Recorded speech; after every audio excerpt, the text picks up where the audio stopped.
We are at season 2, episode 2. Welcome to the Delicious Recap. I'm Jon Francois. I am Little Richie. Now, are you Little Richie because he actually spoke this week? We get his very first line ever in the show. He was cute. He was cute.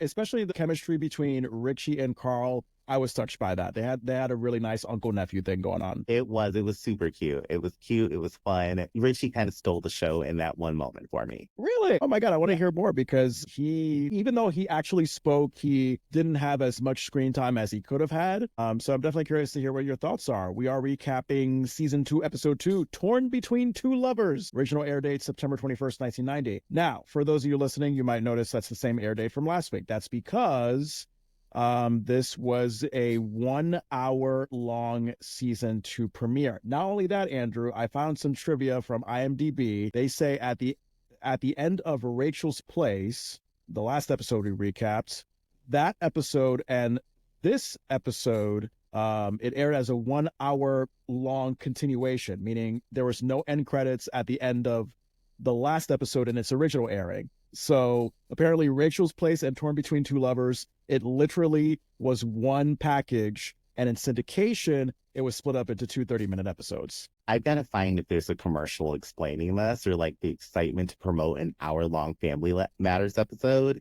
There had to be some kind of promotion. If you find it, please let me know. And we got to find a way to clip it and put it up on our social media. I think that would be fantastic. But that explains why, my thought process was oh, we get another Steve and Rachel centered episode. And also in the beginning, the dress that Rachel wears at Rachel's Place, the beginning of this episode, it's literally the same exact dress that she wore at the grand opening of the last episode. Oh my God, I didn't remember that. I did not remember that at all. Wow. Yeah, it's hard to forget that black dress for me because it's also the dress that she wears in the opening credits now. But now knowing that originally Rachel's Place and Torn Between Two Lovers was a combined 1 hour long season premiere, it all makes sense. It just flows together in my mind very well now. But this episode was written by Janet Lynn Jackson, not to be confused with the popular singer and sister of Michael Jackson, although it would have been fantastic if the actual Janet Jackson was on the Family Matters writing staff for some reason in between her very successful singing career.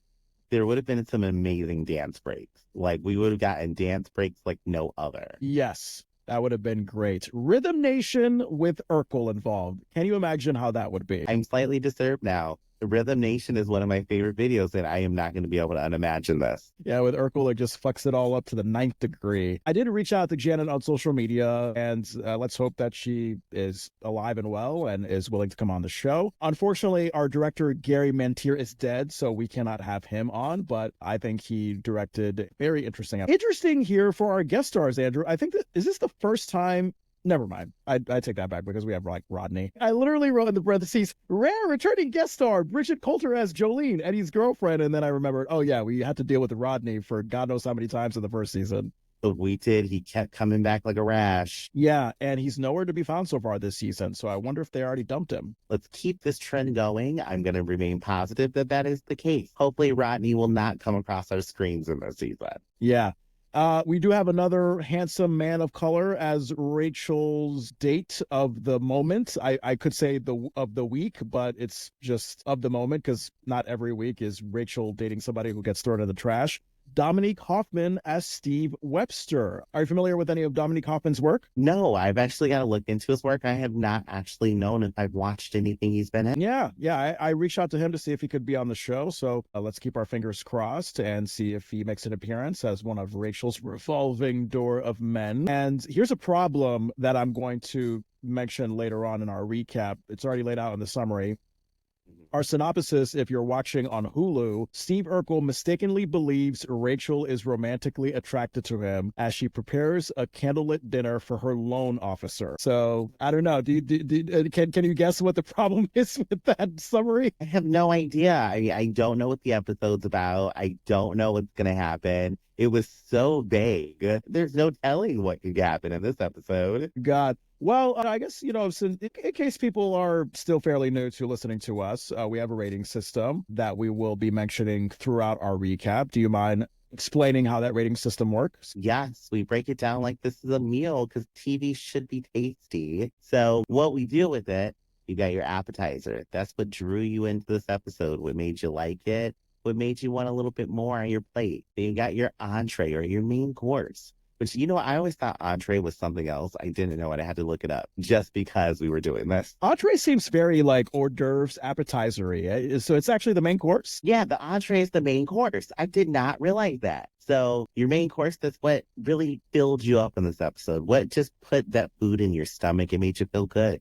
Then you got your desserts, which is just a little sprinkle on top. And I'm going to tell you right now, we're going to get to my dessert very, very early in this, I think, when we talk about this. Let's hear what yours is. It's going to be good because that's just one of those ones I was watching. I was like, damn, this is good. And then your junk. That's the stuff you could have done without. You could have gotten rid of. I am going to be a little greedy and say that I kind of didn't get a junk food in this, but I do have something that could fall into that. All right. All right. I mean, hey, if you end up having no junk food, that only makes the episode better. So whatever you want to do, let's get into it. I mean, you take it away here. What did you think? Okay, so I personally love this episode. I am going to start off with that. There's a lot we have to break down here, but I loved it because I can relate to this episode so well. Really?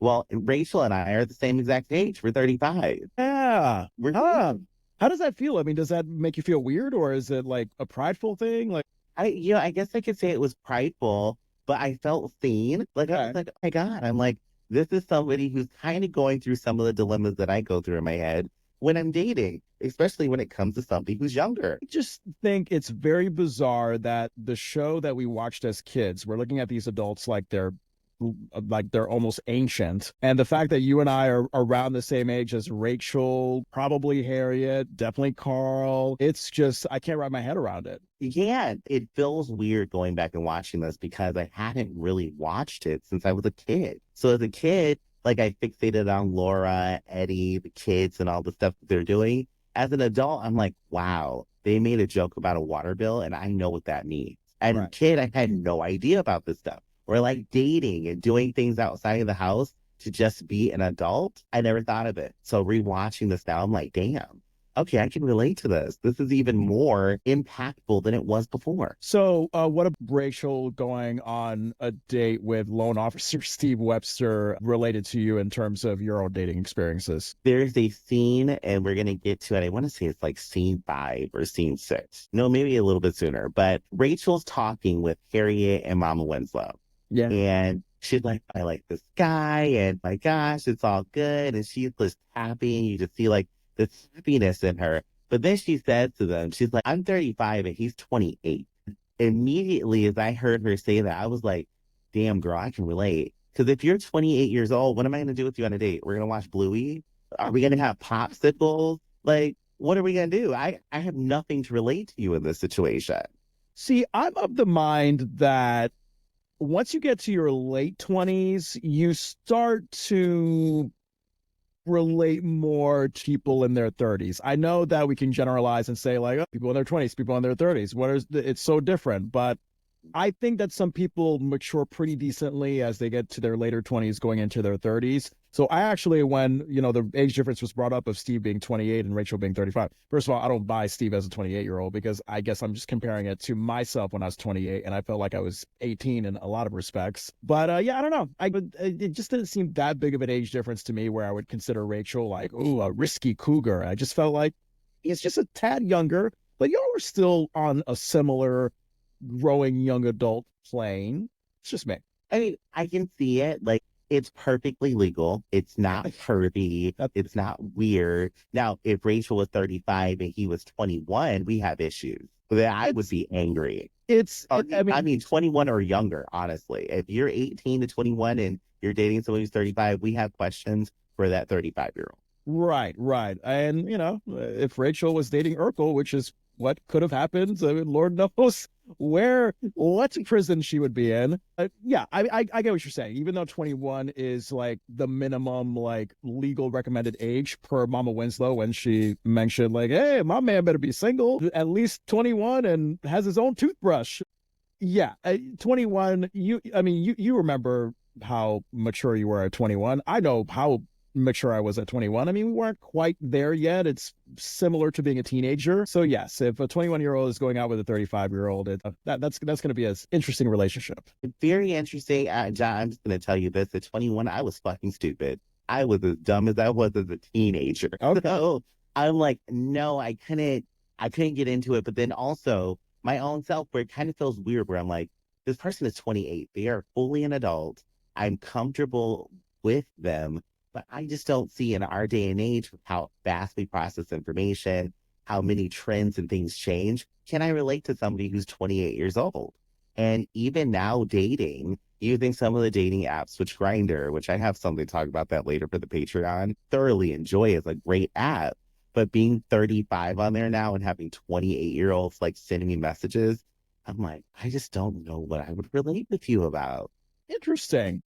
I totally, and you talking about this, I just realized like I'm married to someone in their 20s.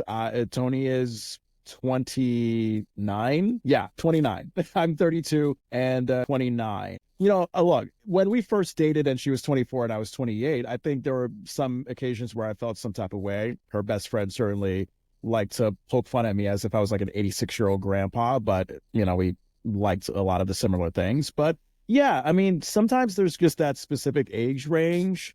Especially with me turning 31st. I mean, you can get insecure about how ancient you might feel among her and her group of friends. But, luckily, I have somebody that has the maturity of someone in their 30s because, she had a lot of shit going on in her life where she had no choice but to mature early. So, yeah, it's an interesting thing. It's an interesting thing with the 20s and 30s people, and I'm excited to dive more into that into this episode. Were you still shook by the fact that there was no cold open? So now that I know that this was an hour-long premiere, I understood, because I was like, I don't have a cold open again. And so as soon as we started, I was going to ask you, John, did you have a cold open? No. I mean, I guess because it was part of an hour-long episode, it kind of makes sense that there wouldn't be a cold open produced. I think, we could have at least had one for the first episode, but yeah, for this one, because it's, split up from the other episode, it kind of falls together into place. So I guess we jump into scene one. I mean, we are right at Rachel's place just from the get-go. We've established that this will be a reoccurring thing. And what stood out to you in this scene? What can you remember? What you loved, what you hated? First thing that I loved, and this was my appetizer, Steve walking into the building. Steve, the loan officer, he's very 90s fine, like Morris Chestnut, like very fine, very cute.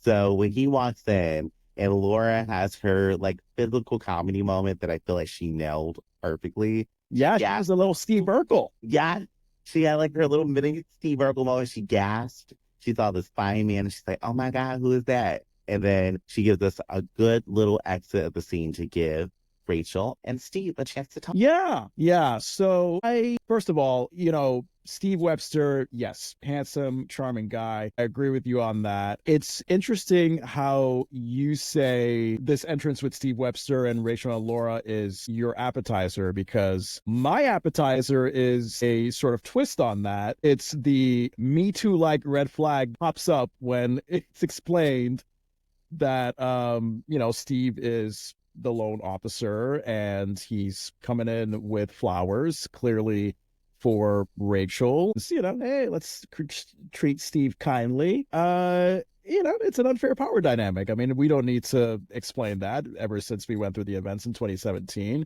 Because, say if Steve turns Rachel down or Rachel turns Steve down, then Rachel's loan for the restaurant could be cut off. So when that whole thing was explained to me that he was the loan officer, it was like, whoa, like I had to pause for a moment. I was like, oh, they actually did that, didn't they? In my notes, I literally drew red flags that said ethical dilemma.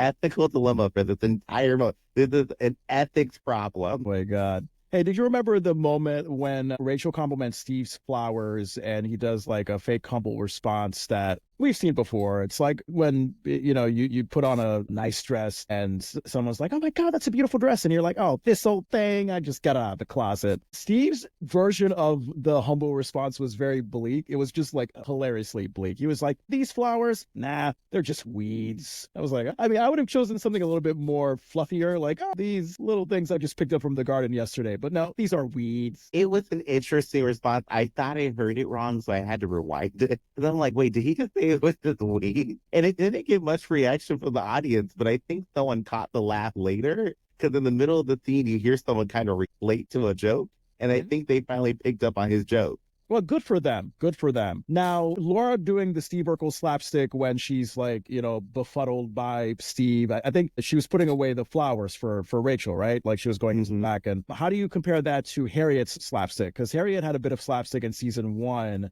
that just didn't feel right. Laura, when she did this, it just felt natural. It just felt like, oh, yeah, this is something that a teenage girl would do. That's what I felt when Laura had that moment. I'm like, this feels very natural. This feels like something that would occur easily. I mean, anybody, when they see somebody who they find attractive, does something clumsy. So it was relatable. It was funny.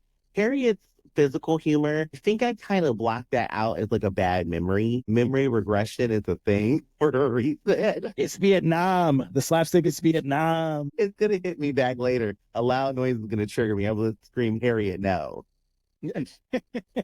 Stop it. Don't fall over that lamp, please. You're giving me the night sweats. My God.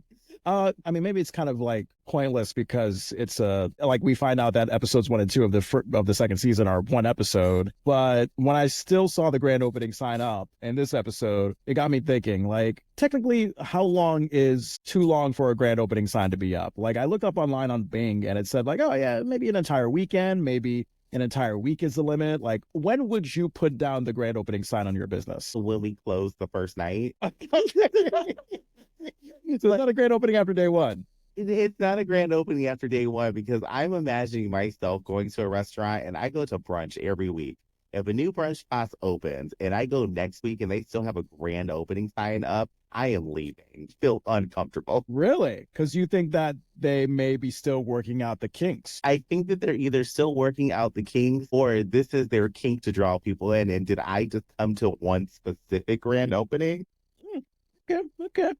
And I mean, the last thing I had for this first scene, so Steve Webster, he's doing more romantic gesturing. He's pretending that he has a loan document for Rachel that says that the borrower is required to go out to dinner with the loan officer. And Rachel had my hopes up a little bit when she flirtatiously was like, I shouldn't mix business with pleasure. But then she followed up and said, not 8 p.m. How about 7:30? She ate that line. I loved it. It's like she had the little devil on her shoulders. She's like, no, I shouldn't do this because it's unethical. But she's like, you know what? I like playing with danger. And that actually brings me to my point. I'm of two opinions on this. One, the ethicalness is obvious. Rachel should not be going out with her loan officer. But at the same time, as someone who has had experiences where I've loved to flirt with danger, where I've loved to flirt with a risky situation, like, it can enhance the sexiness of it. So, like, do you have experiences like that where you're just like, this is wrong, but, life is short and let's hop on this motorcycle. Let's see where we go with this Nazi. Yes. I like to dip my toe in the tank with the killer whale. I'm like, ooh, you can bite my arm off. I know that it's because I did it last night, John. I did that. Oh, all right. I feel I should not have gotten in contact with this person, and I did. And it's just one of those things. Sometimes you're just like, I know this could be risky, but let me just try. I mean, just think of it like a night with Buddy Goodrich from the last season. Like, one night, move on. It might not kill you. When I get in my car, I'm going to give myself a pep talk like, Andrew, let's never do that again. I'm going to go home and wash off the shame in the shower and then get up and start my day. Yeah, pretty short scene. Going to scene 2, we're at the Winslow house. We're in the living room. Rachel going on an anxious dialogue to Harriet. She's like scrambling around, trying to figure out where her Richie is. Harriet is trying to calm Rachel down, but she's not listening. And then it's revealed behind Carl's huge newspaper that Richie was sitting on his lap. He gives a little, and what a line. What a first amusingly adorable line. Yes, this was my first part of my dessert, because there's 2 dessert things here for me. Baby Richie speaking and saying peekaboo, my heart melted. I thought it was the cutest thing ever. It gave me like childhood memories because I used to sit with my granddad and read the newspaper, and it was just good. It was a good little snippet. Wow. Now that's a common thing. I've never I've had horseplay with granddad when he was alive. I mean, that was just like, playful wrestling on the floor, but like now I've never seen him like open up a newspaper and be like, "Hey, buddy boy, sit on my lap. Let's read the events of the world." It's fun because my granddad was cheap and he was one of those people who's always looking at like the wanted ads for stuff. So we would just sit there and look at all these things that he would go buy all this junk from people. And it was just so much fun to sit and read the newspaper with him. And he would smoke his little cigar, like he had like this like glass cigar. And I was like, "Hey, that's so cool." Oh my God, that's awesome. And Rachel, I think she's having a thing with the black dresses with flower prints on them because I think she's wearing another version of that in this scene. Carl, his fashion, I mean, he has a button down that gives me Pepto-Bismol vibes, much like that ugly couch that I thought was gone. But no, we still have the ugly couch. It's there. I don't know why, but there you go. They're not getting rid of Carl's chair. And they're letting us know by putting that color on Carl, that chair is going to be a facet in this season. Yeah, I think that the producers are subconsciously saying, you know what, so many changes have happened in this show since the beginning. The focus is now on Urkel. We had an original Judy Winslow. Now she's gone.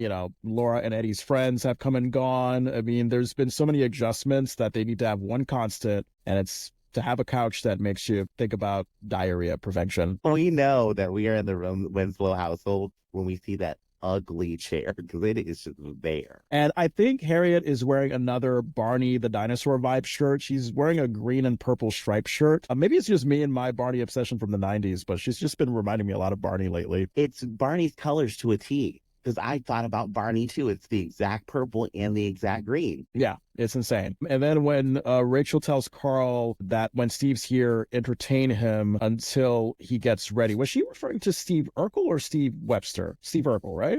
I think she was referring to Steve Webster because I think they were supposed to be going out on the date because I don't think the main date at the end of the show is the original date. I feel like this is the second date that we get. Okay.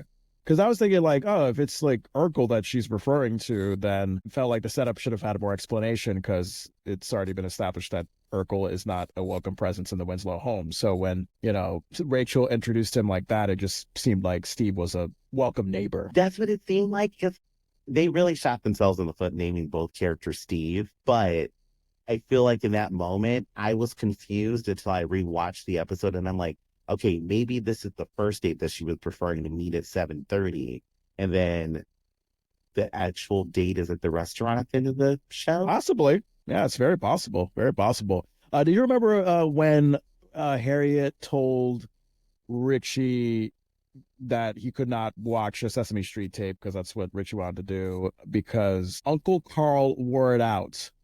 And I was thinking, wait, is that because Carl recorded over Sesame Street with another movie or TV show? Or is Carl just a really big fan of Sesame Street? I'm going to assume Carl is like my uncle on my dad's side and just enjoys Sesame Street. I mean, I guess there's nothing wrong with that because they do have segments that appeal to adults as well as kids. I don't know. I just feel I've just always thought that if you're an adult watching Sesame Street, you're most likely watching it with your preschooler and you're enjoying it along with them. But to just have someone that's like, hey, I'm 40 years old, time to pop in the Sesame Street, and then maybe Jerry Springer after that, like, it's just weird. I can't lie. I actually still go back and watch Sesame Street every now and then because it's kind of just like a feel-good show. Yeah. Kind of like a little comfort thing. I've noticed, especially now with everything that's happening with all the political stuff, I came home and put on an episode of Sesame Street, like I want to say like 2 Mondays ago, just to like put on something that was just positive and I didn't have to think about anything. And it was good. Nice. And you know what? I act like I don't have a Sesame Street DVD set back at my house in Connecticut. I literally bought that as a grown man when I used to live at home. And it's because I've always respected the content that the show gives, like their educational content, like the kind of witty comedic entertainment that they have within it. I've always admired that. And I guess I was just like, hey, let me get this Best of Sesame Street DVD set. And on top of that, may I recommend to you, if you have not watched the Disney Plus documentary on Jim Henson, the brain behind the Muppets, that is a great watch. So watch that if you are a very passionate Sesame Street comfort food person. Okay, I'm going to watch it because I haven't watched that. The Sesame Heads is what I'm going to call them. That's stan group. I just made it for Sesame Street. I think that this would be amazing to watch together. You know, when you say Sesame Heads, it just sounds like emo white supremacists that are violently passionate about Sesame Street to the point of killing people who dare talk bad about Elmo. That's like reality today. Can you imagine Sesame skinheads? Like fucking skinheads that hate people of color, which is Sesame Street's target audience, but they happen to love Sesame Street. I can see it. They're like, Sesame Street was ordained by God, and God meant it for the people who are not colored. Yeah, why that would be twisted reality. What else did you like about this scene? Honestly, the only other thing that I liked in this scene, Richie again, Love your Richie. you're so happy. He was so happy. And in this scene, they don't set up the baby monitor. So no, it's not in the scene. Never mind. They talk about it, I believe, right? I think they're like on. No. So the whole walkie-talkie monitoring system, it's because Rachel was frantically trying to find Richie and couldn't find him. So they suggested like, oh, let's have a monitoring system in the house so that we always know where Richie is. Yeah. Yes, that I remember. And they were talking about in the scene. And then we get to my later scene where they actually have the monitor, and that was the thing that freaked us. Brought back so many memories. We get into scene 3 back at Rachel's place, and sorry, Andrew, I know you are not of the female-loving persuasion, but I was just blown away by the dress that Rachel had in this scene. No. You know what? I take that back. I'm thinking about the candlelight date way ahead. This one, no, this outfit was mad. It looked like she just checked into her hotel at a Caribbean resort. This is the outfit. This is a different outfit. I'm sorry. Oh, yeah, I was going to say, it was like the flower jump. Your favorite thing? No, because my notes literally said, Jesus, the outfit that Rachel had on in this scene. And I thought it was the sexy dress from later on. But nope, I'm getting ahead of myself. No. When you look like the middle-aged old black mom who's checked in at the Caribbean resort, you know. I mean, hey, do you, but I wouldn't say it's candlelight dinner sexy. You know what? It's day sexy. It's like, okay, it's like flowy. There's like a little movement, but I can wear this out in the daytime and nobody's going to think I'm about to shake my ass in here. Like, it was like very conservative sexy. Yes. And then I believe we have Steve Urkel coming in, shivering like crazy from organizing the freezer. Rachel thanks him and says, oh, you were enterprising. Thought that was an odd word to use, how someone is doing their job. I just feel like she could have just said, I appreciate you, good job, but no, you are enterprising. I feel like Rachel said that in a way that was HR appropriate, because that's against OSHA rules to be in the freezer without a jacket to clean it. I didn't know that. It is. I worked in a bar, and that is one of the things you have to know when you go back into a walk-in freezer. If you have to be in there, you're supposed to be provided clothing to keep you warm. Now, if Steve Webster came in as the loan officer and saw, could he report Rachel, or because he's just lending her money, he has no duty to do that? Unless he's a, what is it called? A required reporter, I think is the name. There's a term for somebody who's required to report something, and I think it's a required reporter. But he could, but then Rachel could say, well, you asked me out on a date and I felt pressured. Damn. The power of the woman. Yeah. That is a good point. Yeah, Rachel could do that. So Rachel then kisses Steve Urkel on the cheek as an addition to the thank you. And suddenly Steve goes from freezing to just normal temperature. Whoa, what was that? Like, he hasn't been kissed by a grown woman at all. Probably hasn't even been kissed by his mother, the poor guy. Poor Steve. He felt affection for the first time and didn't understand it.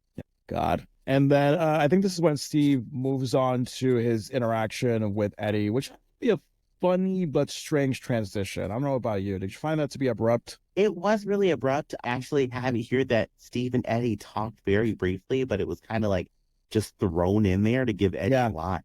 It was almost unnecessary. Yeah, it really was. It was so inconsequential to everything. I was like, why did they even have this here? Yeah. Steve greets Eddie with a, hello, Edo. And then to be honest, I didn't even recognize Bridget Coulter as Jolene. I thought she was a different girl. Am I different? I literally thought she was a different girl. Like, did she look different to you, or did she look the same? She looked different to me because I feel like she's aged from the last time we've seen her, like in a noticeable way where it's like she looks older. I didn't realize that was her until I rewatched it the third time.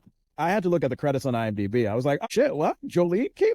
What? That was a relationship? That was a regular thing? Like, what? So, yeah, Jolene comes in very unhappy, walks into Rachel's place to call Eddie a slime bucket. Steve's immediate response of like, "Oh, so long, Edo." Like, that was great. I loved that. Do you know what was on pattern on Eddie's vest in that scene? I don't know. Okay. I don't know, actually. Now, in that part of the website I was watching it from, because I'm not watching it on Hulu anymore, but it was kind of like pixelated, so I couldn't tell.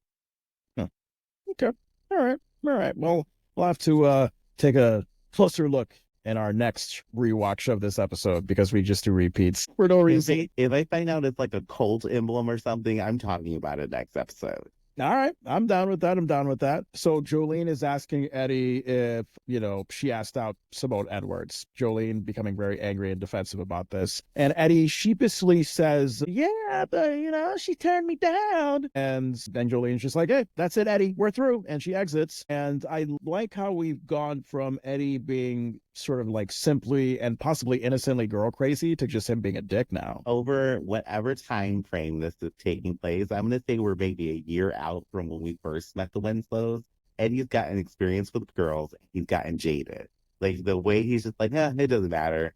He has gotten jaded. So this is him just not coming to terms with the feelings of rejection, right? Like the feelings of like being dumped. I mean, he's doing that classic, straight young man thing of like, "Hey, whatever, there's more fish in the pond." But that's exactly it. Eddie has taken the red pill. He is a red pill boy now. Good thing it's the red pill. My God, I was about to say, I was like, oh, where is Andrew going with this? So is that what does the red pill mean? Was it like a saying for? Is it just now? I know there's like pills in the Matrix, and I feel like red pill refers to that. Now, nobody judge me. I never finished watching the Matrix, so I don't know fully. But I know like there's this thing called red pill podcasting that has to do with those hyper masculine men who feel like you should only eat meat and you should fart bricks and stuff. And I'm like, I don't understand it, but I feel like Eddie got indoctrinated by that. Yeah. Oh my God. My friend Mary, who used to host a previous version of this podcast with me, she did date a guy that does construction and he is on a straight meat diet. You tell him, "Hey, you want to have some hamburgers, hot dogs?" He's the kind of guy that's like, no buns, no condiments, no lettuce, no tomato. Just give me the straight up meat. My stomach hurts for him. Jeez. Talk about the meat sweats. Anyway. So Eddie, if you remember, he had that fake swag response to Jolene dumping him. He's like, "I love that. That was great." Like at a mini like seizure. I'm excited to see. Oh, you think like whatever? Oh, you think he had a seizure? Oh my God! If you could remember when Steve Urkel later on, I think when he was trying to listen to his heart, that beat Eddie's seizure by a long mile. We can always get into that. That made me cry. That made me cry. You got to clip that for social media. That was like, what the hell just happened there? I mean, does he need to be put to the hospital for epilepsy? Like, what was that? I screamed. I cried. Oh my God, because it was so funny. I don't know what he was. I don't know, but I was loving it. I was loving it. And of course, Steve Urkel is asking Eddie of all people for advice about a girl who probably likes him. He's pondering about all these hints that he may be getting from Rachel. And this is all because Rachel kissed him on the cheek and complimented him. It reminds me of just the trap that us straight guys fall into, Andrew. We think just because a girl flashes a grin to us or just says, "Hi, how are we doing?" in a polite way, that like, be like, and it's far from the truth. Sometimes it's just being kind. Sometimes it's just being kind. As a gay man, it's not something I can relate to you because like, it's just, whether I walk up to a girl or a guy, maybe I'm going to hug you. Maybe we're going to flirt. Like, that's just kind of just like the thing for us. Yeah. Yeah. And I was actually going to ask you if that's something in the queer community where where men could often get those wrong cues from men, or women could often get those wrong cues from women.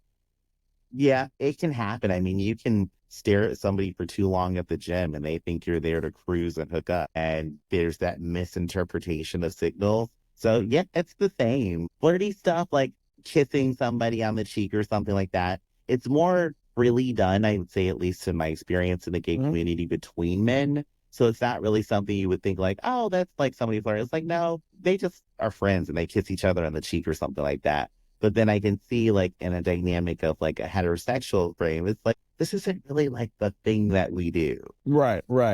Anything that stood out to you in this scene? This scene, honestly, it was just Steve coming out of the freezer. That moment was kind of funny, and that was really it for me. This scene here, again, it was just, I don't think it was needed. I like that Steve and Eddie had their conversation, they had their dynamic, but we kind of got an established thing here that Steve was reading the wrong signals in the next couple of scenes. So this kind of just beat a dead horse. Now, what did you think about Steve describing to Eddie Rachel's physical affection? It was a very laugh out loud, creepy moment. Of course, Steve has many of these. Steve says something in the manner of, like, she touches me a lot. She hugs me, patting and rubbing. That word, rubbing, that last one. And he really gave a suggestive look to Eddie when he said rubbing. Got weird when he said rubbing to Eddie. Eddie was like, rubbing's good. And I'm like, this is so weird. Exactly. I'm like, what the hell is this weird, like, backdoor massage stuff going on between two kids? Yeah. I mean, it's a legit, honest conversation two boys would probably have with each other when they think someone has a crush on them. But it was just so weird. I was like, what is happening right now with this rubbing? Don't put that on a shirt. Rubbing is real good, says Eddie Winslow, 14, 15-year-old guy. And Steve claims that it could all be in his imagination, Rachel's feelings for him, because a girl actually enjoying his presence is new to him. And, first of all, poor guy. But second of all, so he's definitely aware that Laura doesn't like him, but he still goes after her anyway. That doesn't help his case. That doesn't help his case. I mean, we could use this in a court of law and be like, no, he freely knows that this is unwanted attention and he's acknowledged it, but he's just going to keep going. Yeah. Yeah. And then Eddie telling Steve how this was a strange one. So Eddie tells Steve how he knew Jolene liked her when she was doodling his name in study hall. And then he just, like, Steve just interrupts him like, well, thanks, Eddie, and then just walks away. Eddie sounded like he was about to begin a story about how Jolene liked him, like a story that was longer than one or two sentences. And it never happened. It was just like, hey, so, let me tell you about how I knew this girl liked me. So we were in study hall and she began doodling my name. Wow. That's how it felt. Like Steve, wow, just got like he was interrupting a story that we should have heard more of. Yes, I agree. I feel like Steve really just dismissed Eddie and was like,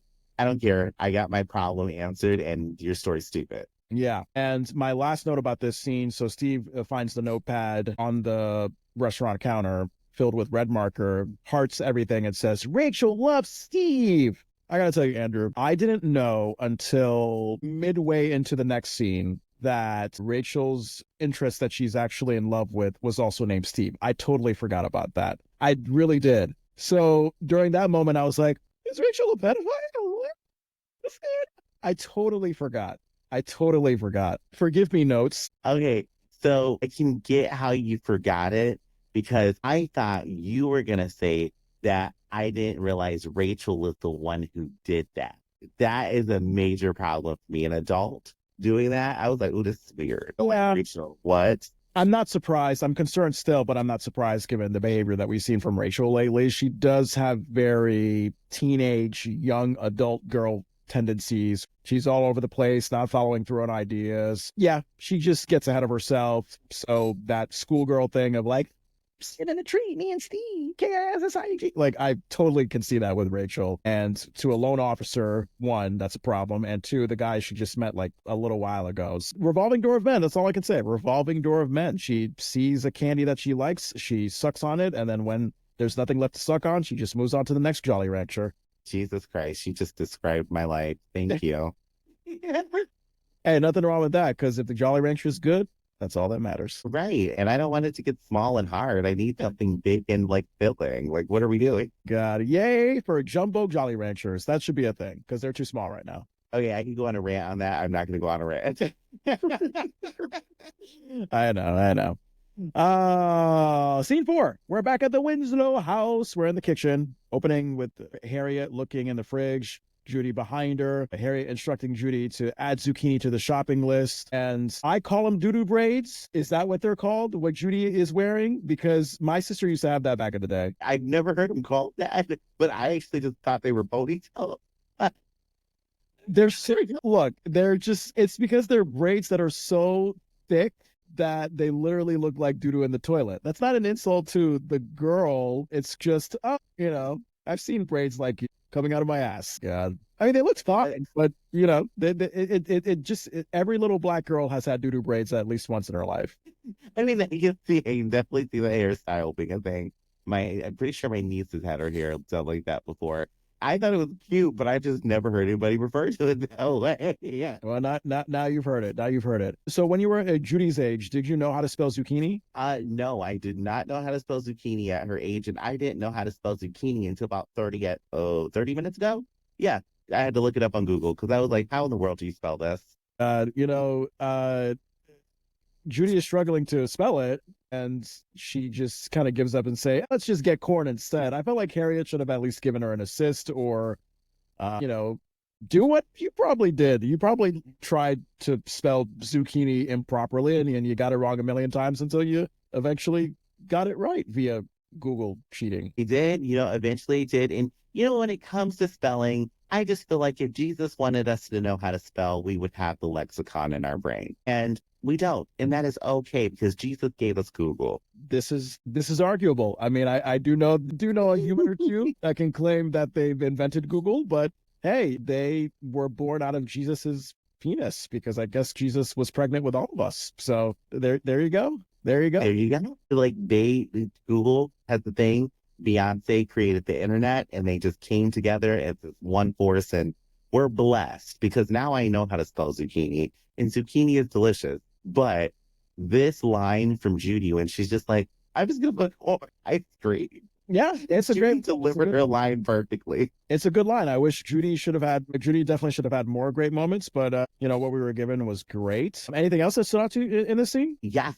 So in this scene, we finally get Carl with the baby monitor, and he's super excited. Reminds me of my dad when he gets technology. I don't know how it is for you when you're like older people in your family get technology, they want to share it with anybody. Yeah, so my dad, he was the computer guy. So when he was in our lives and he was doing a 9 to 5, he did a lot of computer work both at home and at his job. So whenever we had a computer set up at the house, whenever we had a laptop set up, CD-ROMs and all that stuff, my dad was the tech guy who knew how to get it done and who showed us what to do. So it was very much a big part of our lives. Same here. My dad's the same way. He'll get a new camera or a fishing rod and call me right away. And that's what I felt like Carl was doing with like Richie. He was like super excited to have this moment with baby Richie, which I noticed we got more baby Richie and Urkel than the other children in this episode.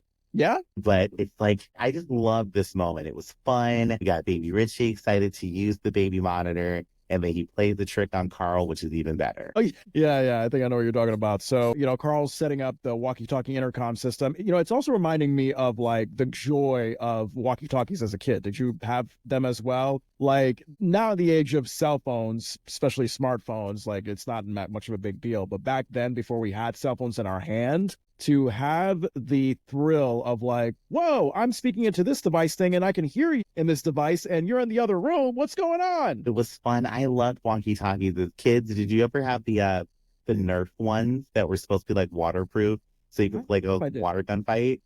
Water guns of any kind were not allowed because my parents were intensely Christian and thought that they represented violence. It's okay. It's okay. It's okay. I mean, later in life, I'm sure I played with a water gun or had water balloon fights, but yeah, while everybody else was having the super soaker, I was like, hey, I got the Bible. That's my weapon. Let me baptize you. Let's go down to the river. You may soak me, but I got this book with all these words. My weapon. I feel like, wasn't there a story in the Bible where someone like literally put a Bible to their chest and someone like shot an arrow at them and the Bible protected them? Or am I making stuff up? That could be real. That could be very real. I don't know the Bible, but I believe it. All right. I believe it too. Carl is wearing pink again. Like he's got a bright pink polo on. In this scene, he's got white and blue stripes. This is his color. And going back to the whole intercom system thing, I mean, if there's anything I love is to see Carl in his mid to late 30s or whatever. He's just having so much childlike joy. Like he's going up to Harriet and Judy before he goes into the living room. Like, so much fun. This is so much fun. And this kind of sets up to the moment that you loved where Harriet, Estelle, and Rachel are having their talk about Rachel's possible new man.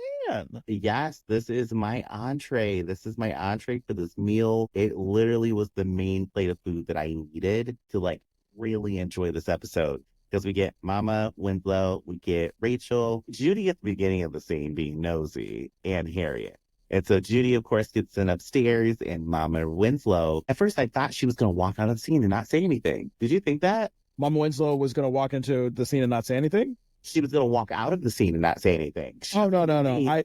And they're No. walking towards the door. No way. They're got to give her a line. So I didn't pick up on that. I know that anytime Estella's in the room, something is going to be said, and it's always going to be fabulous. Going back to when Judy was pushed out of the room by the three older ladies, I think it was the specific thing was Harriet telling Judy to go upstairs and look up zucchini in the dictionary while the grown folks talk. And if I was a smart ass kid, I would have said to Mom, that would only make sense if I knew how to spell it, or if I wanted to look up the definition.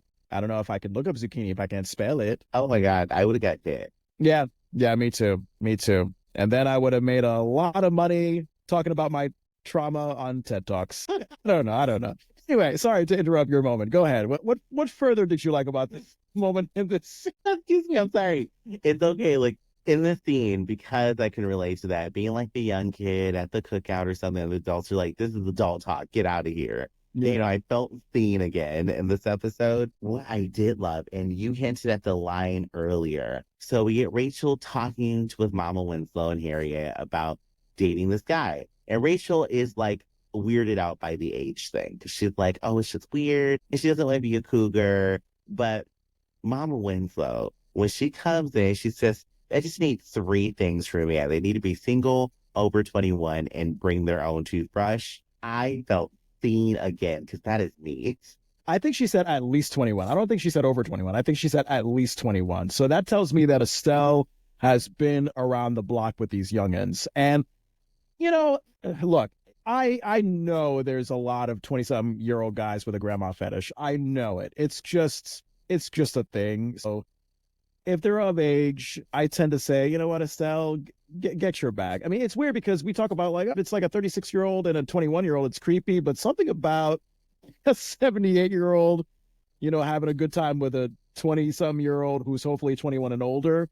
It's just like, oh, y'all are having a good time. I'm still going to say yeah. Yes to Estelle, because you felt heard. No, I felt heard in her line, not in her actions. I felt her in her line because I'm the type of person, we're going to date. You're going to be over the age of 30. You're single because I don't want drama in my house. And bring your own toothbrush because I'm not supplying you with the toothbrush when you get out of my apartment in the morning. So the stripper outfit that Estelle was talking about in the episode from last season when Carl was supposedly cheating on his female police work partner, you couldn't imagine Estelle walking in with the lingerie to, what's his name, Steve Webster? You know, I can imagine her walking in and one night of fun, you want to get your rocks off, do it. Have fun. As long as everybody's a consenting adult, there are no animals involved. We are good. Go do what you want to do. But don't come around here at 70 years old, Mama Winslow, with a 21-year-old talking about, this is my boyfriend. I am going to look at you sideways. I think Cher dated someone who was like in their 20s. Yeah. That happened. Cher is still dating that man. When Cher was 30, he wasn't even born. It's weird. Yeah, it is. And Madonna, I think Madonna also dated someone significantly younger for a little while. I don't know. There's just something about older female pop stars. They just have a thing for younger guys. Could be an insecurity thing with their age, or they just want to have a good time. Like, you know, who knows? No hate here. It could be your thing. I find it gross when men do it too. Men do it, and I find it gross. I just find it gross. I have this age thing, and I just kind of feel like the ages should be very close together. So for me, it's just my personal opinion. But again, nobody's hurting anybody, and I'm not encouraging any violence or anything against anybody. Got it.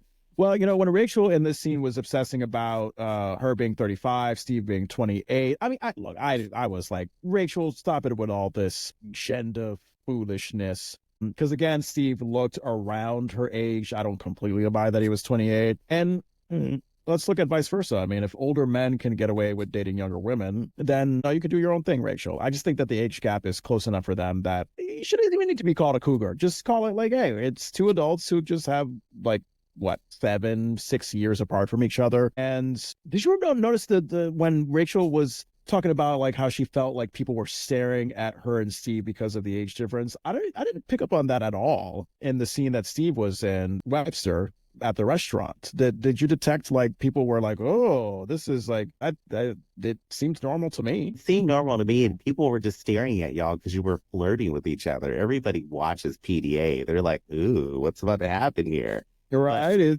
Is he gonna they give her look the loan fine. money? No, I was just gonna say like, is he gonna give her the loan money? Is he not gonna give her the loan money? Like that kind of thing that people are wondering at the restaurant. Right, everybody heard the conversation. It's just, I think they look fine together. Like, they're a fine couple. They're both very beautiful people. So I'm like, they were probably staring at you because they're like, damn, are these fine people about to hug you here? Right, right. And what else did you like about this scene? In this scene here, I did like the fact that Steve overheard the conversation through the baby Yeah, monitor.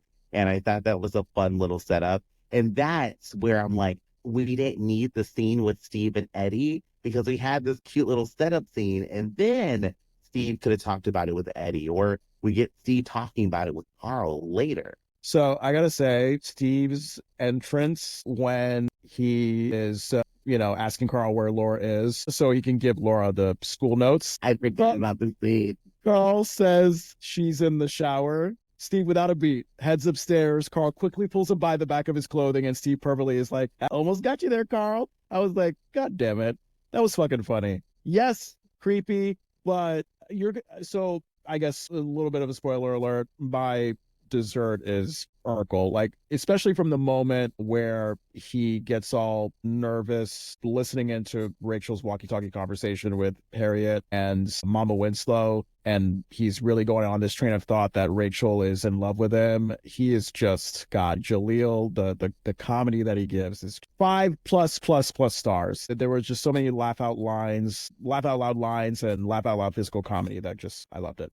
I'm with you. I loved our physical humor from Steve. I loved when Carl grabbed him. It was like such a naturally acted out scene where I'm like, okay, I just want to see more of their dynamic together. Yeah. Yeah, it's something else. So Carl, Richie exit upstairs eventually. Steve is left alone in the living room. He's listening into that walkie-talkie conversation with Rachel, Harriet, and Mama Winslow in the kitchen. Rachel going on about how what a fine man Steve is. Of course, they don't use the last name to build suspense. And the looks that is on this nerd's face about that, the text that he's like, oh, I'm impressed. And oh my God, she's complimenting me. Ooh, you know the looks that Urkel gives. It's just it's very bravado, suggestive, nerdy, insecure. It's like all rolled up into one. I loved it. And then the big reveal from the kitchen when Rachel says through the walkie-talkie that she's falling in love. She might be falling in love with Steve. Urkel flailing his arms around shockingly and nervously.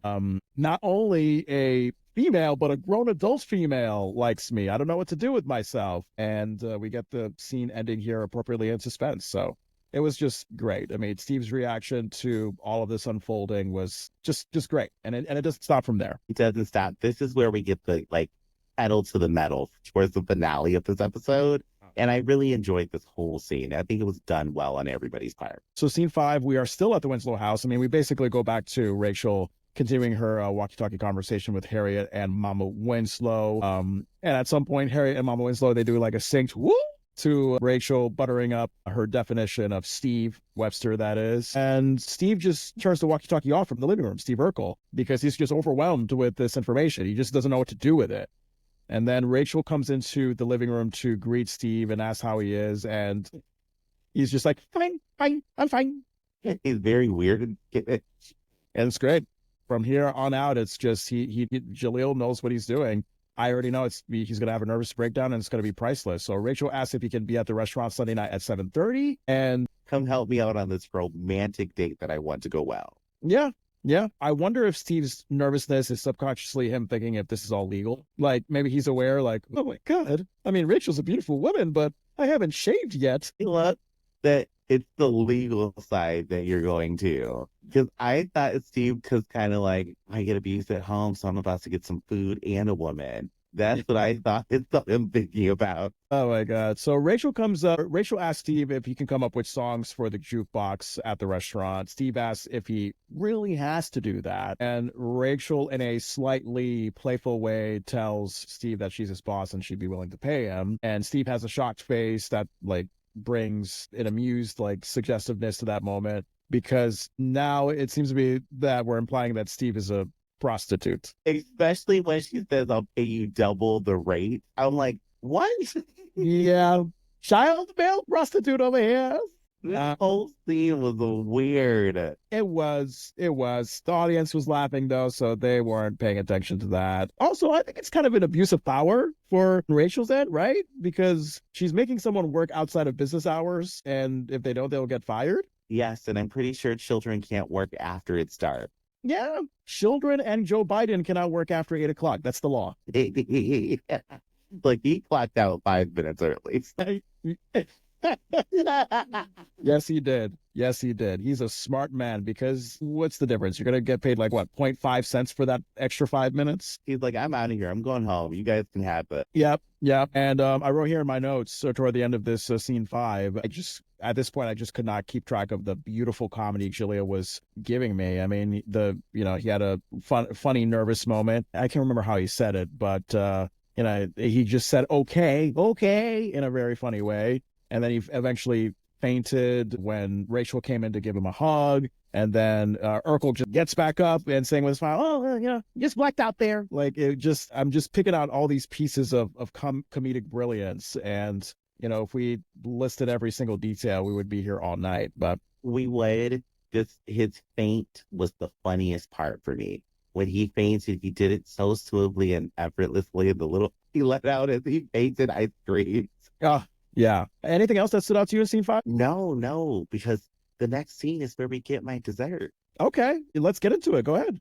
So we got Steve and Carl talking in this scene. And this feel is like Steve's comedic gold moment and the relationship between him and Carl. When Carl is pumping up Steve's head, he says, get back. And Steve jumps back and does this move. I cannot do it. It was yeah. It's great. It's great. I mean, Carl plays therapist to Steve in the living room. He plays therapist slash like guy pumped up wingman. Steve is trying to process that this unidentified woman is falling in love with him.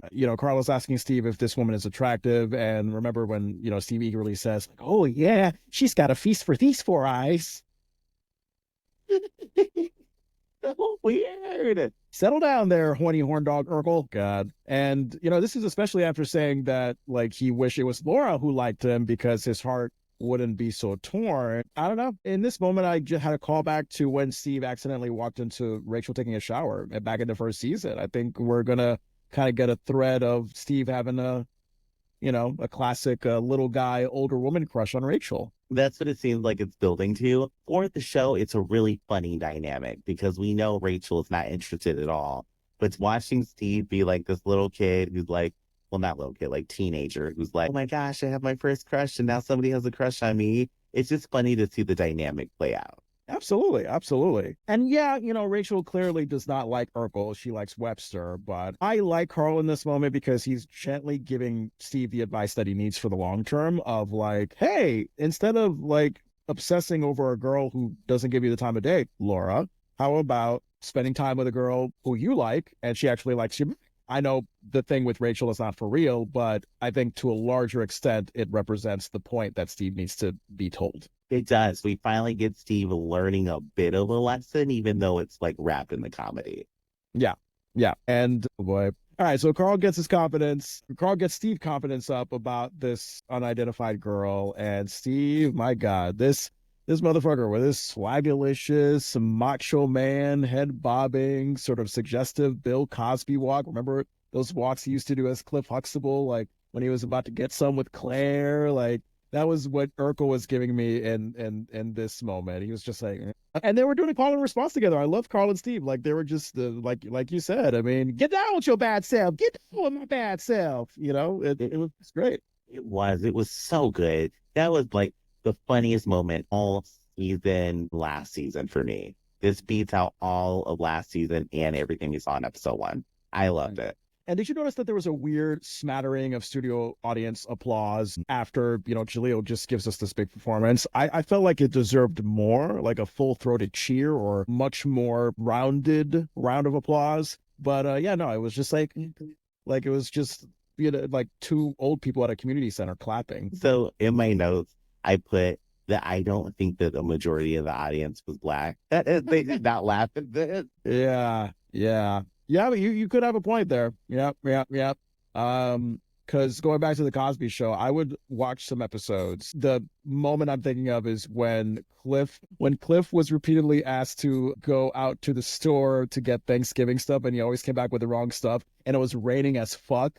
So you saw a shot of him coming back into the house, drenched in rain. His hat was flapped down over his face. It was like, and the audience was just howling. I just remember the studio audience howling. I remember my family howling when we watched that at home. And thinking back on that years later, I thought like, okay, yeah, that's a Black audience. There's a moment in this show where I'm like, I feel like Black people would have laughed at that. And Yeah. that's why I'm like, I don't think that there was a majority of Black people here in that scene just by itself. I'm like, because everybody that I know who's Black that I had sent that to, they had sent back screaming, laughing videos. Nobody who's not Black has it. Yeah. That says something. Oh boy. And okay, you mentioned animals of some sort earlier. You made an animal mention, and it made me think of this moment when Steve has his confidence buttered up and he says, "There's a filly out there who needs me, and I'm not one for cruelty to animals." So I had to, yeah, remember that? You don't remember that? Oh my God, I didn't know he was referring to an animal. I thought he was talking about, aren't they a sports team? No. So Philly, Filly. So according to Bing, it can mean two things. So filly can either mean a young female horse or a lively girl or young woman. So I was thinking that Steve might have made a bestiality joke there at the last part of that sentence. Maybe. I don't know. What do you think? I am trying to think. I hope that Steve wasn't referring to a horse, but Because wow, you just blow my mind. That was such a throwaway scene for me. I didn't realize there was this depth to it. yeah, because he says there's a filly out there who needs me. So he could have just left it at that, and I would have been like, oh, he's referring to a young girl. And then he says, and I'm not one for cruelty to animals. So that last part, I'm wondering, like, oh, is he just trying to clarify that he means a human girl and not a horse? Or is there some kind of bestiality joke wrapped up in there that is inappropriate? I don't know. I don't know. And now all I can think is that Steve was hinting that Megan the Stallion was going to be born. That's all I can think. Like Megan the Stallion was going to exist and Steve predicted her existence. Okay. That's so weird. It very, very much. My last comment on this scene is, Steve at this point, he's at the door. So to me, he goes from reminding me of Cliff Huxtable to reminding me of George Jefferson. Like remember George Jefferson? He had this very exaggerated, like, yeah, jive walk. Like Steve had that going out the door of the Winslow house, and he just had one last call in response to Carl, which was great. It was, get down. It just pulls his arm. Like the way Jaleel just stretches himself back to the ground as he says, get down. And he's lucky he was like 14 at the time, because imagine trying to do that in your mid-30s. He does it later in the series. There's another time he does something very similar. I think it's in season 7. I remember that because I died laughing then. I mean, he was probably either a teenager or in his 20s by then. I mean, he's in his 40s now. So try asking Jaleel to do all that physical comedy now when he's 40 something. Yeah, I would love for him to do it. I would be like, can you just do it for us, please? Even if you get hurt, just do it. Get down. I'm down. Paramedic, please. Anything else from this scene that you liked? No, that was the end of the scene that really stuck out to me here.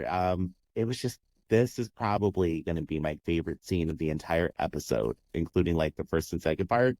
But we nailed it. That was it. Yeah. Scene 7, we get into Rachel's place. I mean, this is it. Rachel is getting prepared for the Sunday night date with all the candle lights for Steve Webster.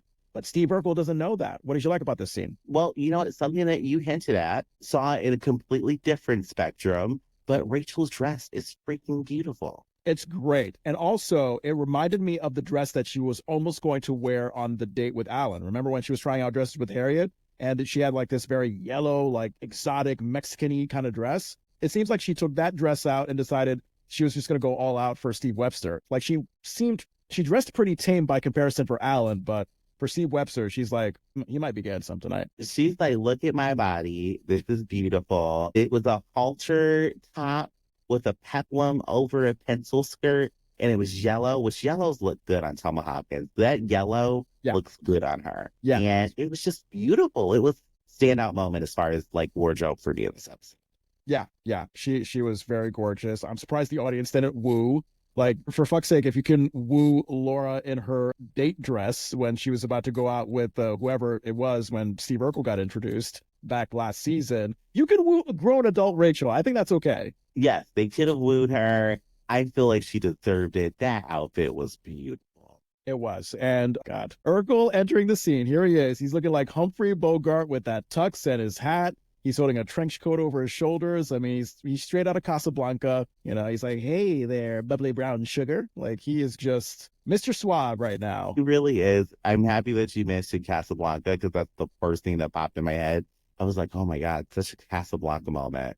Yeah. And Jaleel, the little kid, is just like, what? Because, of course, these adult writers on these family and kid shows are always putting in references that the kid actors will never get. If I met a kid his age who knew about Casablanca, I'd be like, are you like from the future? Like, what's happening? Yeah, I mean, you remember director Rich Farrell, who did not direct this episode, but he had mentioned describing that Steve Urkel was going to be a young Jerry Lewis, and he described this to Jaleel, and Jaleel, you know, being as young as he was just like, oh, okay, I have no idea who that is, but okay, is he Raphael? Is he a Teenage Mutant Ninja Turtle? Like, what are you talking about? Will I make money? Is this going to further my career? I will do it. Yeah. Oh, God. And Steve, this dialogue when he's just going on his suave thing. A special night, a special lady, a special rental price. She was hilarious. It is dangerous. Janet Link Jackson, I'm sure you're a lovely woman who wrote this episode, but you're implying that a grown woman is going to rent a child for romantic purposes. Let's just put that into context here. A special rental price. I think he was talking about the tuxedo. Oh, was he? Oh, I thought we were still going on this male prostitute thing. All right, never mind. Never mind. He should have made it clear a special rental price for this tuxedo, but no, I thought Rachel was gonna rent his body. Never mind. Well, that definitely makes my note irrelevant. Anything that you liked about this scene? You know, okay, so I like the dress, but for me, in this scene, everything else was really, it was good, it was good, but got ruined. Yeah? It got ruined for me. My problem with the scene is the way they turn Steve back to Laura, where Steve is explaining how he feels and everything about Rachel, but then he gets closer to her and he smells her perfume. Yeah. And it's the same perfume that Laura wears. And then Rachel's like, yeah, I borrowed Laura's perfume. Now, I should have done my research and looked it up. Like, is this an adult's perfume or did she have all of some kid bath and body fragrance? That's a very good question. I did find it odd that Rachel, the adult woman, did not have her own perfume handy. If anything, Laura should be the one borrowing her perfume, because how many times have you heard about a teenage girl, you know, sneaking in mom's perfume or their auntie's perfume to, you know, impress a boy or whatever. So Rachel going for Laura's perfume, if it was indeed hers, it was like, goodness, woman, are you really 35 or are you like 15? My only thing I can imagine is she smelled like cotton candy or My Little Pony. Like, what in the world were you doing using a child's perfume for anything? So that kind of like threw the scene. I was like, this was a weird way to do this, as opposed to the adult being like, hey, this is not what you think it is at all. Right. Yeah, I don't know. Questions will arise for that one for a while. And Steve's line of, you know, you and I are caught in the middle of Hurricane Urkel, so you feel swept away. Hold on to me, my big bambina. Another classic line. I don't know what bambina means. It sounds like an Italian sausage of some sort, but yeah. Steve he's ready to take Rachel in his arms. Steve is ready, and I can't wait till we get because we get somebody who actually plays off of this weird romantic energy with Steve. But I have to say, everything that he did in this actual scene made me laugh. It was funny. It was cute. So I loved it. I loved the scene. So Rachel has a line that piqued my interest because I didn't know what this word meant. Steve, I think your cummerbund is worn a little too tight, because Rachel is just obviously thrown aback by Urkel's forwardness to her. She doesn't know what's going on. I didn't know what cummerbund was. It's the sash that you wear around your waist, especially as part of a man's evening clothes. This is according to Microsoft Bing, because I have an HP laptop that doesn't have Google as a default website. So you're going to hear me say Bing instead of Google now. Hey, No, you're in the future. what Andrew respected. Everybody talks about Google like the main thing, but Bing is still a thing. Bing is the thing. Use it. You're in the future because Bing is a whole class of its own. Wait till you get Cortana. Oh my God. It's that. So Cortana is Windows AI system, and you can talk to it the same way you talk to, hey, I gotta whisper it. So that way it didn't pop up on my phone. But it's pretty cool. So you get to use that.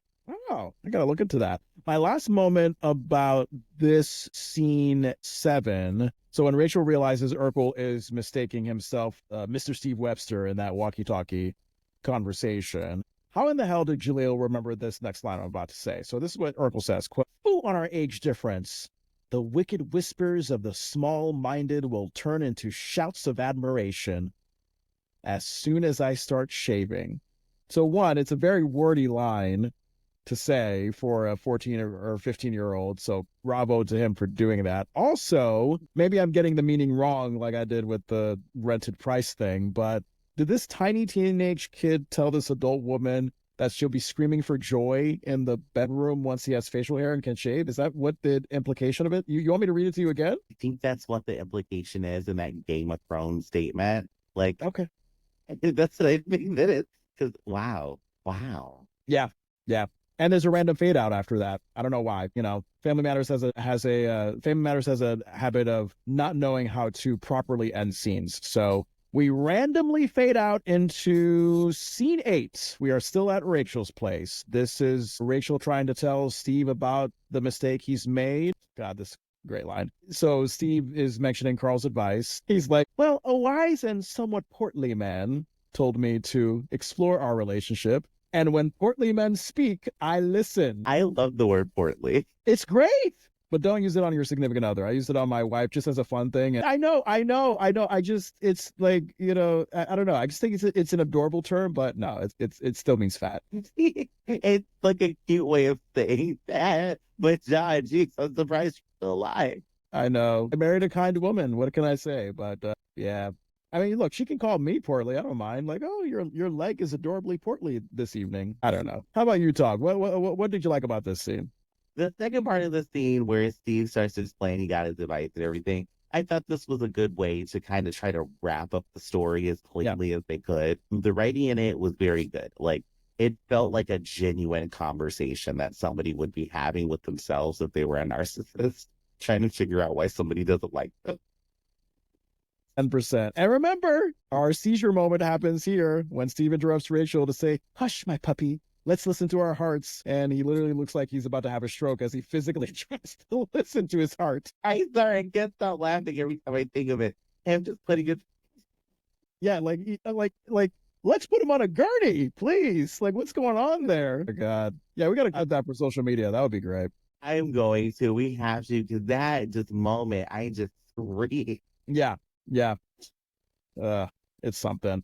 And then Steve is realizing his feelings for Laura when he smells Rachel's perfume. So it's confirmed actually then that Rachel is wearing Laura's perfume. Weird. Yes. But that's when Steve is like bummed and is reminded that, Laura is his true love. Who doesn't love him back, but that's his true love, whatever. And I thought that Rachel would have a moment to cut in and explain herself and that eventually Mr. Webster would walk into this scene, but no, that didn't happen. I mean, Rachel just kind of goes along with Steve's bummingness, convinces him that Laura is his true love. And then this is the part that I don't like. When Steve is talking about like, "Oh, I'm sorry, Rachel, I'm toying with your affections," Rachel is going along with it and acting like she's been hurt. I don't like that because it's like, wait a minute, like many years down the line, this kid is going to be older and going to look back at this moment and think, wait, Rachel was a pedophile. Like, it just doesn't make you look good. And I think this is just a prime example of how, and maybe this is a thing of the 90s, but, this thread of women feeling like they have to spare their feelings to account for a man's ego. And Steve might have been bummed or depressed a little bit to find out that Rachel didn't like him, but whatever, pafooey. Like, later down the line, Steve is going to learn. So Rachel would have done better if she just outright said, "Hey, Steve, you were mistaken. I was actually talking about Steve Webster. I don't have feelings for you." That would be wrong. Yes, I feel like we should have gotten a full, like, Steve, what you're feeling is only one-sided. This does not exist in the real world. Because, like you said, it's weird we've got this kid who's going to be like, whoa, what in the fuck was going on with this adult once I'm older? But then as the adult, you got to make sure that the kid understands, no, this isn't okay. If an adult has affection for you like that, you believe, go get the police. Like, no, like there should have been some kind of like, hey, this is not what you think it is, Steve, and let's move on. Right, right. And we get another example of this when Steve and Laura went on that French restaurant date, because last season that was a mercy date. Laura's own adult family letting her think that mercy dates with the nerd that no one likes is just a thing that you got to get through and you can laugh about it later. You don't like him? Tell him directly, politely, nicely as you can, and move on. That's all you got to do. This is what created the red pill community. The fact that guys weren't being told, hey, you're like not my type, get away from me. This is not okay. I don't need to spare your feelings. This is what started it. This is what started the red pill. What about the blue pill? The blue pill, I think, started a problem of its own, pregnancy. Okay. I just wanted to make sure. Hey, my last point about this scene 8, when Steve says to Rachel, perhaps the Lord will send you a good man one day. And immediately after that line, that's when handsome Steve Webster walks in with his bottle of wine to greet Rachel. I thought that was well timed, but again, Family Matters getting strangely religious. Yeah, very strangely religious at the end. It again felt like a Tyler Perry moment where they kind of just were like, throw Jesus in there, say it. And I'm like, oh, okay, so we're not going to address the problem, but we're going to throw Jesus in. I got you. So I wonder if it's the predominantly white staff members putting this in because they have this generalized view that like all Black people are religious, or is it whoever was Black on the staff saying, hey, no, we got to put some religion in here to make this authentically Black? What do you think it might be? I think it's the former. I think we've got a predominantly white staff here writing the show and everything. They're like, yeah, Black people are always talking about Jesus, so let's throw some Jesus in there. Because I think a lot of like references in Black shows back then, a lot of them did have a moment where it's like, pray to Jesus, we got to do something with Jesus. And then it kind of just stuck. Yeah, scene 9. Once again, Rachel's place. Rachel and Steve Webster, they're slow dancing to heavy romantic saxophone music in the foreground. Not the background, it's in the foreground. It's pretty loud saxophone. It is. It's that sax on the beach. My favorite drink. It's just a blue drink with a huge saxophone on it, and you choke. I hope you're not allergic to brass. I gotta take my allergy pill for that. Hold on. Imagine allergy tablets being like indoor and outdoor allergies, and in parentheses, oh yeah, and also brass too. I would love that. Give me a brass, like allergic religion thing. I am taking it because I want to eat brass. It looks tasty. Oh my God. So Steve Webster, he's asking Rachel if she's no longer worried about the age difference, and Rachel just says, right, as she's dancing in Steve's arms. And then he says she has nothing to worry about because he's 28 and she couldn't be any more than 30. And then Rachel, somewhat nervously, says, right, to deceive Steve. Look, it was a funny moment. Well said line by Thelma Hopkins. Thelma or Telma? Oh. I think it's Telma. Is it Telma? Yeah. Have I been saying anything wrong this whole time? I think we've been saying it as if it's like a weird lisp. So I think it's Thelma Hopkins. Oh my God. I am sorry for saying your name wrong. I did like the scene, but a red flag about Steve is that he was like, you couldn't be more than 30. What if she's over 30? Are you getting rid of her? Yep. And this is why I don't like these young boys. You think they're very ageist? They're ageist. And they're like, you can't be over 30. What if I am over 30? Yeah. What is the issue? Rule number 1, do never assume your significant other's age outright like that. Just let them come out with it themselves. That being said, Rachel doing a big disservice with her dishonesty like that, and it's that kind of dishonest behavior that can maybe lead to this revolving door of men that she keeps bringing about. I think we had discussed that maybe it's sort of an insecurity with her situation, maybe her age and the fact that she's living where she's living, she's got a child, all that stuff. Yeah, we unnecessarily fade out from this scene to another scene at Rachel's place during the day. Again, I mean, God, how many times have Family Matters given us another scene at like 2 seconds left when they could have just ended the scene right there? I think that Rachel doing the second right after the whole age thing from Steve, that would have been a great ending. Yeah, that would have been a perfect way to end it. The only reason why I think they did this additional scene was just to have the full cast and like a framed shot of them all in Rachel, since they didn't really do that in the first episode when it opened. I don't remember us getting like a really just shot of just all of them together. So I kind of feel like it was that, but I'm with you. I actually didn't need this final scene. but it's there. It's scene 10, Rachel's place.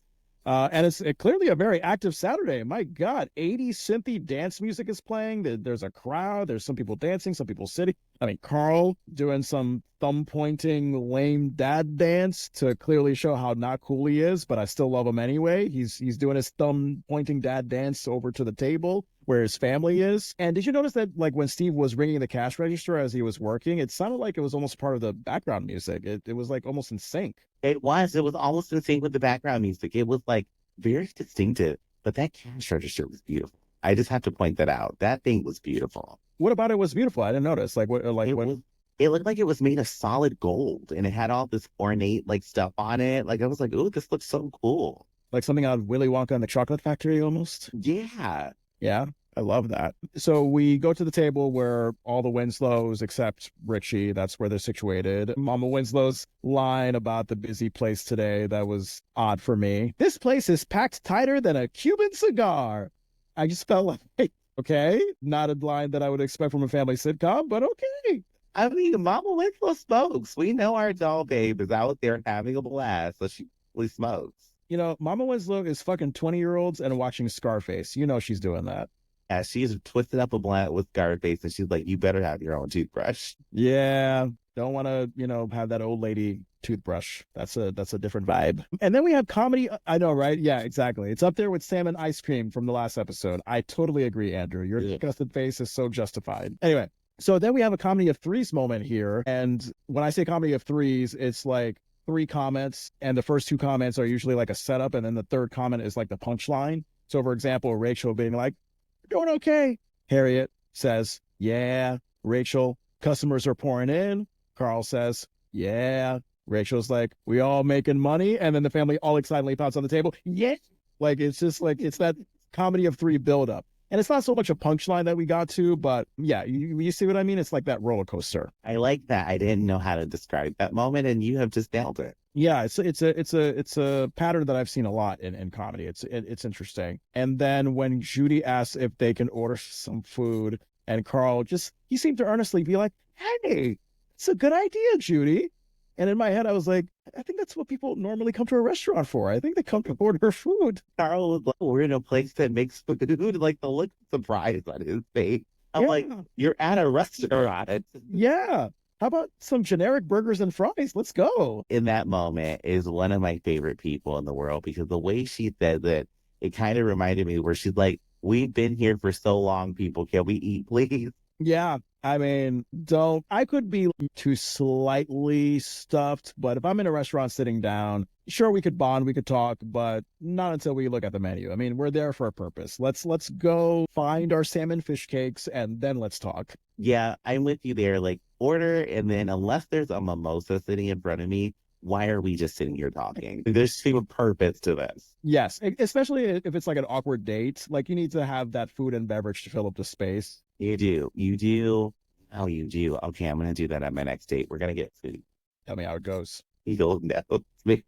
Okay. I cannot wait to hear. So Carl asks Laura for food, and she says, "Oh, sorry, not my station." And I remember this is kind of a callback to when Steve was asking Eddie for advice about the unidentified girl who we later found was Rachel. Eddie gave him the advice, and Eddie was like, "Oh, yeah, by the way, Steve, can I get some food?" "Yeah, sorry, not my station, Eddie."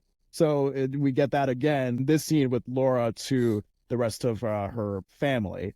The joke that Rachel's place, it's busy, it's popping, everybody's here, it's popular, but you just for some reason can never get any service. You can't. You can never get service. Laura used that line in the first episode too. In the very first episode? When Laura is working. Oh, no, I'm sorry. Yeah.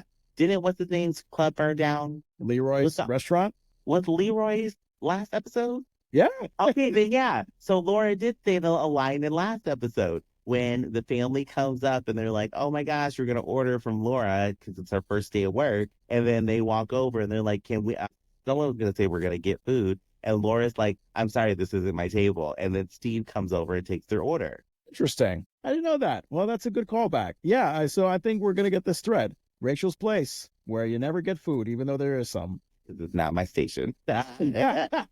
Yeah, that actually would be a great slogan. Rachel's Place. This is not my station. And then my last point, Carl recommending to Rachel that she hire extra servers since the place is so busy. Rachel brings out little Richie in uniform to ask the family on top of the table what they will have. A cute moment, I will say that, but I also think it feeds into why Rachel needs therapy, because I think this is a problem that she's just trying to shove aside and distract us with a cute kid. Like, no, Rachel, this is an assignment. You're a grown woman. You have a restaurant to run. Let's make sure people get their service. Yes, I agree. Child labor never looks so cute, but you need to get an adult in here to work, okay? What else did you like about this last scene? That was it. Little Richie was the part of it that I loved the most. When he came out of the kitchen, I was just like, oh baby. Oh my God. Yeah, that's it. That's our episode recap. Season 2, episode 2, Torn Between Two Lovers. I don't know if I mentioned all my ratings breakdown, but just to quickly go through it. Yeah, I mean, I already mentioned the appetizer, the huge Me Too red flag of loan officer Steve Webster asking Rachel out. The main course, I didn't mention this as my main course. It was like the rather adult nature of the comedy Urkel was given in this episode. We have so many examples, and it kind of calls into question the judgment of the writer. I mean, 1, the suggestiveness with the rubbing line. 2, the wicked wisdoms line that implies that he's going to give Rachel a night she'll never forget. I did put the implication that he was being rented like a male prostitute and okay with it, but you told me that the rental price means the tuxedo. So I will defeat that point. It is still valid in the way you absorb to the content. So it's still a valid thought. Yeah, my dessert, Urkel's physical comedy and lines, starting with when he's nervous about the idea of Rachel liking him and then eventually super cocky about it. And then my junk food is actually Steve Webster. So I think not Steve Webster himself. I don't have a problem with the guy himself. I just have a problem with what he represents. He just represents yet another guy that we'll never see again, a revolving door of men in Rachel's life. So that was my junk food. Do you mind, going down your rating system as to what you liked and disliked as a review? I don't mind at all. I mean, starting off with our appetizer, for me, it was Steve. Steve walked in. He gave me the air of the man that I need to see. I mean, having a lot of men in your life, I'm used to it. My life of dating is a revolving door, so I kind of get it. But I just loved his entrance. I was like, ooh, we get this man, knowing he's not going to last past this. We're never going to see Steve again. Rachel. Keep like a roster. Then, of course, my entree, Rachel coming in and dishing with Mom Winslow and Harriet about Steve, and then how I could relate with being older and somebody younger trying to date you. And just that whole dynamic of wanting to just come in and talk to people about your romantic life. This was a theme throughout the episode that I could relate to, where it's like, ooh, this is kind of fun to talk about. Yeah. As far as dessert, my dessert, the scene for the dessert is Carl and Steve having their back and forth dynamic. I just love it. It made me scream. It made me scream all over the place. But like my extra dessert on top of that was little Richie. We got his first lines in the entire series. And he was just this cute little kid who just made me smile and laugh the whole time. Love that. And what did you say? And you said you didn't have a junk food, or you were conflicted about it. You know what? Going over this and thinking about it again, I don't have a junk food because even though I don't like how Rachel had on the perfume and how that whole situation ended, it wasn't really junk. It was needed for the show. All right. Well, there you go.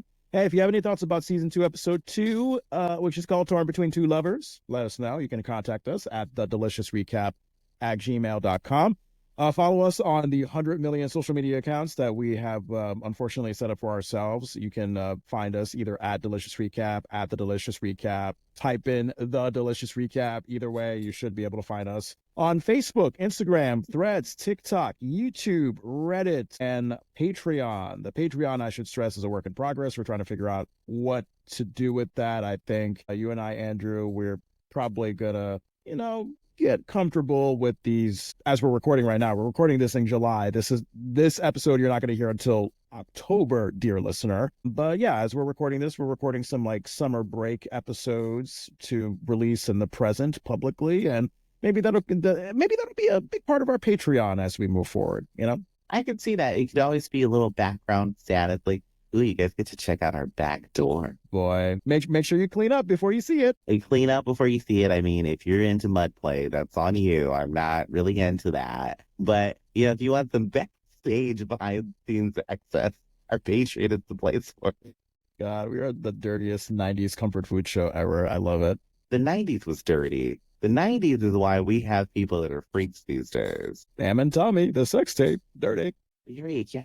And I don't know, anything else that, oh yeah, Andrew, of course, because you're so active on social media. I love watching your TikToks as the DoorDash uncle. Like, how can people follow you? You can follow me on TikTok at AJ Vandertunt. Now, I do have the other socials active right now, all the AJ Vandertunts. You can find me there. But after this year, I'm not going to be active on Facebook or Instagram under my own page anymore. I'm just going to do everything through the podcast page as far as wanting to reach out for podcast stuff. So that'll be how you can reach me aside from TikTok. And if you want to know why I'm going to be leaving the social medias, you'll have to listen to our Patreon. There you go. I love it. Yeah, I think we're going to record something in a minute, so I'm curious to hear your thoughts. All right, our next episode, season 2, episode 3, Marriage 101. Original air date September 28th, 1990. We shall see you then, dear listener. In the meantime, Andrew, how about you take us out with a well, it was just raining outside. I don't know if you heard my rain loudly here in Vermont. So maybe something to evoke the sudden rain that just went away, and also something to evoke what you felt about this episode. I felt that this episode needed the song Candy Rain because that would have made it delicious. And I'm going to let that deliciousness reign.